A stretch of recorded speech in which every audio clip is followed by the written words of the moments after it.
There are moments in military history that never make it into official briefings. Moments too quiet, too human, and too revealing to fit inside a report. They survive instead in whispers, carried by those who witness them, growing sharper with every retelling. This story is one of those moments. Lieutenant Mara Ellingson entered Fleet Command training with a reputation she never asked for. She was calm, reserved, and relentlessly disciplined. Her file glowed with perfect evaluations, yet she carried herself with the humility of a trainee on her first day. What drew far more attention, however, was the ink on her forearm, an intricate naval crest intertwined with a weathered compass. It was subtle, elegant, and impossibly precise. And for some reason, it bothered people. Commander Rourke, the kind of man who believed rank was best announced through volume, detested her immediately. To him, tattoos were for veterans of real storms, not book-smart officers who had never seen a deck soaked in salt water. He had endured 20 years at sea, and every one of them had sharpened his arrogance into something sharp enough to wound. He mocked Mara openly, called the tattoo painted confidence, laughed that she probably got it from some Karachi street shop on holiday. His followers, junior officers desperate for approval, joined in with awkward, uneasy snickers. But Mara never reacted. Every insult was met with the same steady silence. The conflict finally ignited during an advanced strategy seminar, where Rourke made sure every seat was filled, because that was the day he planned to expose her. Rourke walked to the center of the room with the swagger of a man preparing for a performance. "Lieutenant Ellingson," he thundered, "let's settle this." He gestured to her tattoo. "Show the class the art project you are so proud of." A low ripple of snickering filled the room. Mara stood, slow, measured. She rolled her sleeve up, revealing the full crest. Every line was clean, deliberate, carved with the precision of someone who knew exactly what it meant. Rourke scoffed loudly. "Fake! I can tell from here." The door opened. A sudden hush swept through the room as Admiral Reeve herself stepped inside, and officers whose presence silenced even the air. Her eyes locked onto Mara's tattoo, and something shifted in her expression. Without a word, the Admiral rolled up her own sleeve. The same crest, the same compass, the same ink, aged by decades of salt and sun. The room froze, completely. Silently. The air felt heavy, as though everyone in the room understood they were witnessing something they had no right to interrupt. Admiral Reeve stepped forward. Her voice was calm, dangerously calm. "Commander Rourke," she said, "do you know where this tattoo comes from?" Rourke swallowed. "Ma'am?"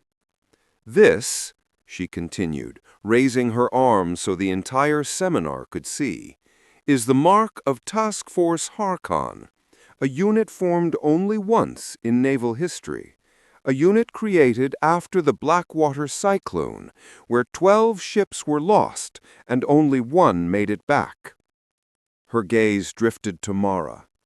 "This symbol is not decoration, it is earned, and you," her eyes sharpened at Rourke, "do not get to judge whether someone deserves it." The room felt as if a tide had turned violently. One of the trainees whispered, barely audible, "Lieutenant Ellingson, was she part of that task force?" The Admiral answered for her, "No, but her mother was." A silent shock rippled through the group. Admiral Reeve continued, "I served beside Captain Lyra Ellingson for 15 years. She was the finest navigator I have ever known. She carved this crest herself, on deck, during a night when we thought we wouldn't live to see the dawn." Her voice softened. Mara wears it because she carries her mother's compass, both the real one and the one that guided who she became. Rook's face had drained of all color. The Admiral turned fully toward him. "You mocked a legacy you do not understand. You belittled an officer who shows more restraint in silence than you show with all your rank. And worst of all," she paused, letting the room hang on her words, "you forgot that respect is earned upward and downward." Every trainee in the room stared at Mara now, not with confusion, but with a quiet, growing admiration. The lesson was clear even before the Admiral said it. Skill does not shout. Dignity does not need applause. True strength doesn't humiliate. It uplifts. The incident spread across the base within hours, not through gossip, but through the kind of respectful silence that follows a profound shift in perspective. People stopped Rourke's followers in hallways and asked, quietly, did it really happen? Did the Admiral show hers? Did Ellingson even react? And the truth that echoed through every retelling was this: she didn't.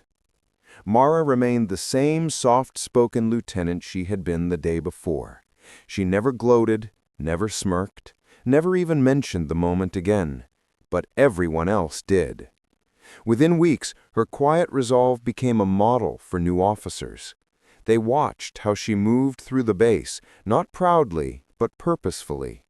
The crest on her arm, once mocked, became a silent reminder of lineage, sacrifice, and the calm confidence of those who do not need to prove themselves. Commander Rourke was reassigned shortly after, transferred to a logistics post hundreds of miles away. No formal reason was given. None was needed. Years later, when recruits gathered for orientation, instructors would point to a framed compass mounted on the wall, the same compass Mara carried the day the seminar went silent.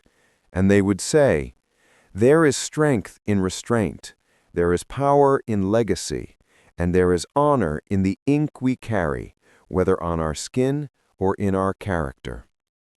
Mara's own words, spoken only once to a trainee who asked how she stayed so calm, became the unofficial motto of the base: "Let your actions be the loudest thing about you."